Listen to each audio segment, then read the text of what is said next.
Yo, what's up guys, welcome back. Oh no, he's glazing again. That's right, it has been a bit of a rough week, so I did not plan anything out for Halloween, unfortunately. Forgive me, you guys. I barely had time to prep a Halloween costume. If you have any guesses on what I am, type it down in the comments. But I am Leonardo DiCaprio when he's piping fine shit. I just don't have the headphones, the earbuds are gonna have to do. XxHOLiC.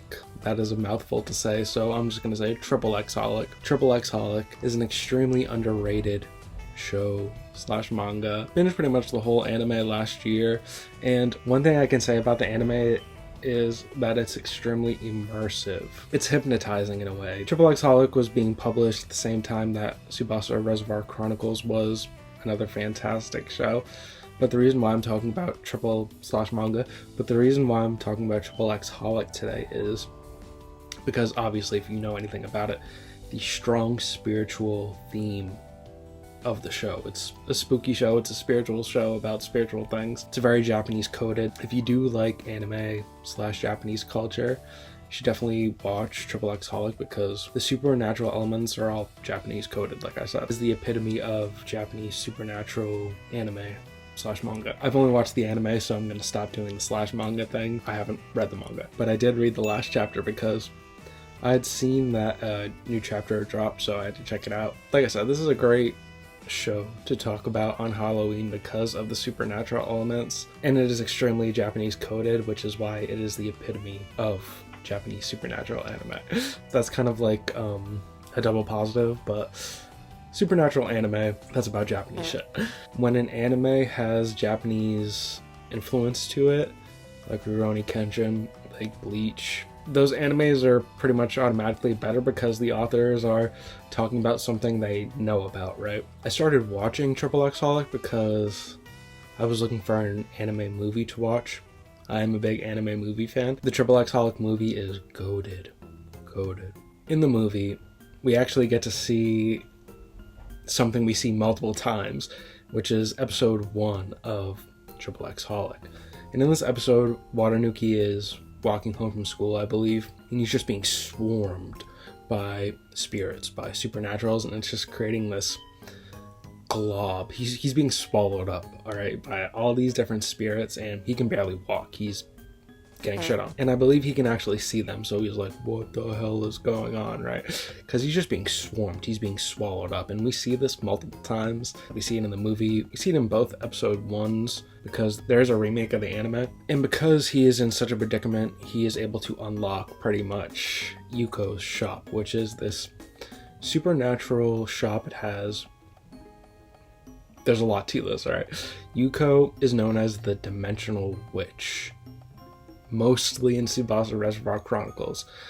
In XxxHOLiC, she doesn't really have a title like that. She's pretty much known as the shop owner because she is the shop owner, and this isn't like a regular thing to be the shop owner. The shop, pretty sure, predates Yuko. I don't think she built this shit. Why there's confusion there is because she actually passes the shop off to Watanuki at one point, who is the main character. So Watanuki is just getting swarmed by spirits, he's getting swallowed up, and because he is in such a predicament, he can finally see Yuko's shop. Yuko, the interdimensional witch, or the shop owner, is a wish giver, or wish granter, however you want to say it. She's like a genie pretty much. And she has all these different items in the shop, which is one of the things she uses to grant these wishes. All these supernatural artifacts, like one random thing is Cardcaptor Sakura's wand, which is really funny. I mean, she has random shit. Cardcaptor Sakura is connected into this anime as well, like Tsubasa Reservoir Chronicles is connected, which is just goated, right? There's not a lot of shows that connect to other different shows, like crossovers. There's like the One Piece, Toriko, and Dragon Ball crossover, but that isn't like a show, right? This is like, Cardcaptor Sakura is less so incorporated in XxxHOLiC. It's more of like an Easter egg. In the shop, it's just kind of like lying around. Cardcaptor Sakura's wand. In Tsubasa Reservoir Chronicles, there is a Cardcaptor Sakura sighting, which is hype as shit. It's so fucking hype, but we're not talking about Tsubasa Reservoir Chronicles today. So because Watanuki is in such a sad state of affairs, he is able to find the shop. The shop is only visible if you are meant to see it, if you have a wish that needs to be granted. When Watanuki enters the shop, Yuko has aura right off the bat. Boatloads of aura, and Watanuki later down the line, he copies that aura pretty much, which is really funny. It's really hyped too. Their relationship is so goated. Because Watanuki is an orphan, I didn't mention that yet, but Watanuki is an orphan. She's a bit like a mom to him, but not really. You know, she's kind of like a cool aunt or something like that. Watanuki, because he was just getting swarmed by all these supernatural spirits, he makes the wish to Yuko. He basically asks Yuko to lift this curse off him to make him blind to all these spirits. And she agrees pretty much. I mean, she's not very clear in a lot of the things she says. She speaks in metaphors quite a bit. Yuko is funny as hell, really goated, really sexy. Her design is like a liminal design. It's like one of those things that we've all seen, but we don't necessarily know where we've seen it from. And she's helping Watanuki get through this process, basically granting his wish. Like I was trying to get at earlier, it's not like she grants wishes, and it's not like a genie or like the Dragon Balls or anything like that. She's gonna make you do some bullshit. She's gonna like try and show you the error in your ways. She's gonna be metaphorical with it, which is honestly goated, right? So back to the movie a little bit, because I kind of just skipped off that right away to talk about this. I mean, I don't have any notes, which is kind of what I was alluding to before when I said this is a last minute decision to glaze this, to make this video glazing like this. But back to the movie.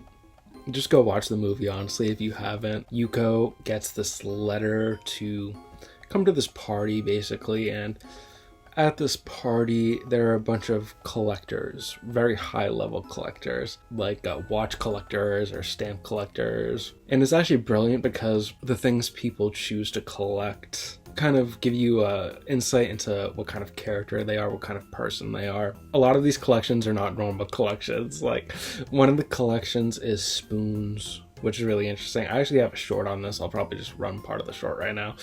But there's this spoon collector, there's this collar collector. It's very immersive, it's very hypnotizing, especially when they're running through that mansion, and I believe it's Watanuki and Domeki, who is like the mirror of Watanuki. Watanuki can see the spirits, but he's not like the strongest character in the world. And Domeki cannot see the spirits, but he has a very spiritual upbringing, which makes him very important to the plot of the story. Like, Watanuki would be getting cooked probably if Domeki wasn't there with him most of the time. The actual anime itself, there's not a lot of fight scenes. The closest thing to that was when he was helping out Domeki's grandfather. He was getting swarmed by the world. I'm pretty sure he was in a dream, but he was just getting swarmed way more than the first episode. And he used the dream balloon. Watanuki was so goated right there. But yeah, there's not a lot of fights. I was thinking right before I hopped in here, like, they need to...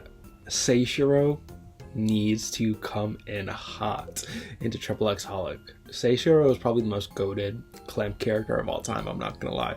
Especially Seishiro from Tsubasa Reservoir Chronicles, and that's why he could make an appearance in XxHOLiC. He was Shaoran's master, and Shaoran is Watanuki's father, I'm pretty sure. But that would actually be so cold if Seishiro came. If Seishiro made an appearance in XxHOLiC and like trained Watanuki how to fight like Shaoran, oh my god. That'd be so clean. The one thing it does really well is Watanuki's love interests are actually both extremely interesting. So we have Himawari, who he helps out in a big way. And he simps for Himawari, but Himawari doesn't really reciprocate it, which kind of sucks for Watanuki, but he does have Sasuke Warashi, I'm pretty sure that's her name, on his dick pretty hard. So there's that. And he pretty much has a harem in Moro and Maro. I didn't choose that, guys. I did not choose him having that harem, but he has that harem. He has the Moro and Maru harem. Maro and Moro, that's a tongue twister as well. But they are locked to the shop, to Yuko's shop, so they actually can't leave. That's what I mean by locked. So he has that harem. But Sasuke Warashi, that's kind of what they're actually getting. I know I said I wasn't going to spoil the manga, but that's actually what they're kind of getting to now in the manga. I'm pretty sure that Yuko is actually reincarnating into Sasaki Warashi somehow. I have no fucking idea how that's possible, but I actually think that might be what's going on, because Yuko is some fuck shit happened to Yuko. She was all strung up and shit. One kind of negative thing, there isn't really any antagonist, which is why I really think we need a Seishiro arc. There was an arc, fam.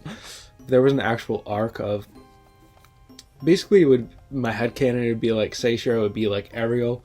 Ariel basically came to Japan to just test Sakura pretty much, even though he was about to murk everybody. He could have murked everybody. A Cloud Reed dimension would be hard as shit. It would go hard as shit as well. So if anybody from Clamp is watching this, those are my two biggest wishes. For the Seishiro arc, I would settle for that would go so hard. I do like what they're doing with Sasaki Warashi right now.